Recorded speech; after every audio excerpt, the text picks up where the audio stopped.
is really funny that last time we were talking about rumors of Sam Bankman-Fried buying Robinhood, and now we're talking about FTX's exchange being insolvent. I think one lesson that can be gleaned from all this is just this pattern of, founders with cult of personality that, it just inevitably ends badly for them. We've seen instances of this previously this year in crypto with the collapse of the Luna Terra ecosystem and Do Kwon. And we've also seen this with Three Arrows Capital founder Su Zhu, a crypto hedge fund that blew up. I think, there is a lesson to be learned there. And sometimes when founders are almost too good to be true, they end up hurting a lot of not only their investors, but also their customers and the industry. If not Binance, do you think there'll be another buyer, or do you think some of its existing backers of FTX, the larger venture capital firms, Tiger Global, Sequoia Capital, maybe even SoftBank, could perhaps step in? I think at this point, the chances of an alternative deal are quite slim. We heard that Sequoia and what I think some other venture capital firms will soon announce is that, the value of FTX equity in light of the situation is basically zero. Customers can't even get back their deposits.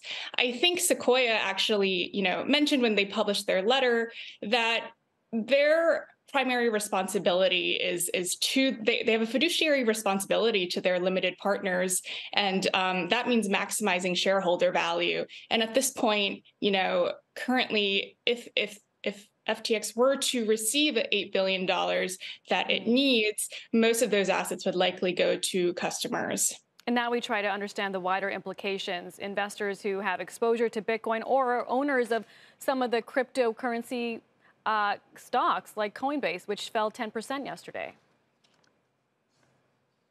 I think it's a little bit of an understatement to say that the industry is shocked at the events of this past week. And in a sense, it feels like the worst day in crypto in a while. And we are seeing that reflected in markets and also cryptocurrency stocks, like you mentioned, Seema.